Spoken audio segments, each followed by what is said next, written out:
Dando sequência às nossas entrevistas do programa Gnose, Ciência e Cultura do Homem em Busca do Ser, hoje nós trouxemos novamente Jorge Andara, que é diretor da GEACAC de São Paulo, para falar sobre um tema muito importante. O tema é a origem do universo e o microcosmo homem. Jorge, esse assunto é um assunto muito sério. Tudo bem? Tudo bem, Marisa. Olá a todos, né? Realmente é um tema bastante profundo e bastante interessante, já que corresponde a uma das áreas da metafísica. E a metafísica é justamente essa ciência que estuda aquilo que está além desse aspecto tridimensional e que faz parte do próprio ser humano e que ele precisa conhecer. O macrocosmo é o universo, então o microcosmo é o homem. Seria isso? Sim, exatamente. Então, para aprofundar-nos nisso, é importante compreender que a criação, ela, como muitos cientistas têm falado, né, do Big Bang e tudo mais, ela tem um motivo, tem um porquê. A origem, a criação, ela surge a partir do que nós chamamos de uma lei do 3, que é a lei da criação, a lei do Triamasicano. Essa lei é o que permite que surja a criação. Essas leis são conhecidas como, dentro do que é essa metafísica, o santo afirmar, o santo conciliar e o santo negar, que é como se fosse força positiva, negativa e neutra do universo, né? Corresponde à Santíssima Trindade?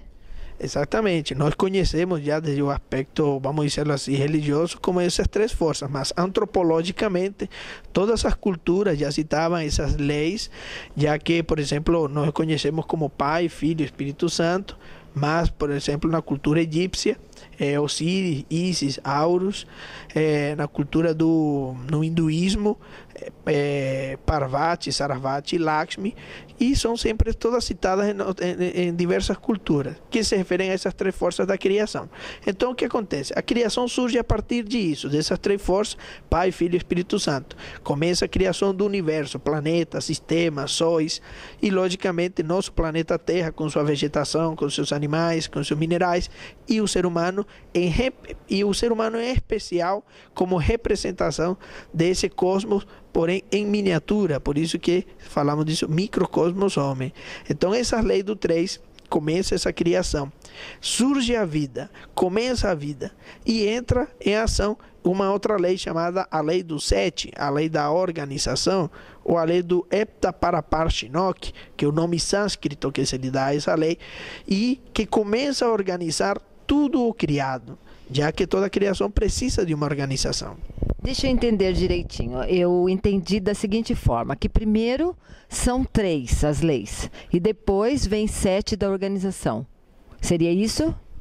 Corretamente, porque é necessário, como eu acabei de falar, que se organize aquilo que foi criado. São 2 leis que começam a atuar no universo. A lei do 3 que cria e a lei do 7 que organiza. E aí é onde começa essa organização. Então, a primeira ordem de mundos, já que existe uma ordem de mundo, porque há essa organização, é o universo já como um todo, né? Onde estão todos esses sóis espirituais, onde surge já como essa matéria primária, esse protocosmos, no qual existe como uma semente tudo que hoje existe. Depois vem se desdobrando para uma segunda ordem de mundos, que já seriam as galáxias, depois uma terceira ordem de mundo, que são os sistemas, e aí depois uma quarta ordem de mundo, que é o planeta Terra, e depois o microcosmos homem.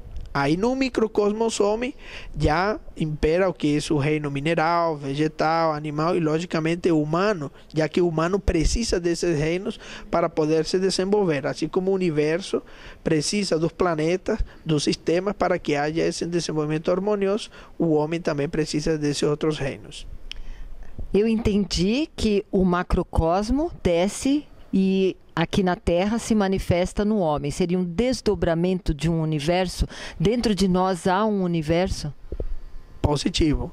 Por isso falamos microcosmos homem. O homem, ele é um pequeno universo. Dentro dele há um sistema. Como nós conhecemos planetas que têm seu Sol, E esses planetas, esse sistema, perdão, tem um Sol, e seus planetas giram ao redor desse Sol. Em nosso corpo há também esses sistemas, lógico, com outros nomes, não é sistema planetário, já sistema respiratório, sistema sanguíneo, sistema muscular. Então realmente obedecem a uma harmonia, a um equilíbrio que já existe no universo e que existe dentro do próprio ser humano, e que muitas vezes ele não precisa ficar pensando se vai mandar o sangue para o coração, se vai mandar sangue para o cérebro. Já o próprio sistema faz isso. O mesmo acontece no universo. Os planetas acompanham já uma órbita ao redor do Sol que atua sobre seu desenvolvimento planetário, e quando essa harmonia dentro do ser humano está funcionando, ele também vai ajudá-lo em seu desenvolvimento humano, mental e espiritual. Então, o objetivo desse tema é justamente relacionar essa harmonia do universo, essa harmonia dos planetas, com a harmonia que há dentro desse cosmos, dentro do próprio ser humano, e que ele pode acessar através do autoconhecimento. E quando este universo humano está desarmonioso? Ok, é como se nosso planeta, até nós sabemos, se ele sair do seu eixo, causaria uma catástrofe para todos nós. Seria um grande desequilíbrio, né? Por exemplo, se os polos virassem o Equador virasse os polos, era o fim da humanidade. Então, quando o ser humano também está em desequilíbrio, isso acontece dentro dele. Essas catástrofes psicológicas, emocionais, acontecem porque ele mesmo vai gerando esse desequilíbrio pelos diversos estados psicológicos, mentais, ou principalmente o estresse, os transtornos emocionais, os conflitos mentais, tudo aquilo vai prejudicando essa harmonia que deve existir nesse sistema que é o próprio ser humano. A partir do momento que o homem percebe que ele faz parte de um universo maior e que ele é um macrocosmo, como ele deve, na verdade, proceder para que ele esteja harmonioso com esse macrocosmo? Ok, Marisa e ouvinte, o ser humano possui dentro de si as capacidades necessárias para ele poder produzir e manter essa harmonia que ele precisa. Dentre essas faculdades, dentre isso que ele precisa desenvolver, é o que nós chamamos esse conhecimento das dimensões, das diferentes ordens de mundos. Por quê? Porque não podemos dizer que o mundo seja apenas esse mundo tridimensional, esse mundo das três dimensões, até lembrando que dimensão é uma palavra que quer dizer medida, e medida é o que nós realmente captamos dessa terceira dimensão, que é comprimento, largura e profundidade. Por isso que se chama terceira dimensão.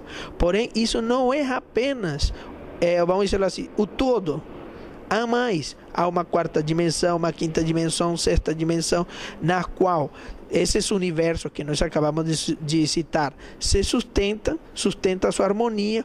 O ser humano também sustenta a sua harmonia, mas pela falta de conhecimento desses universos, dessas outras dimensões, o ser humano termina obstaculizando essa harmonia, essa integração que ele deveria ter como um sistema organizado.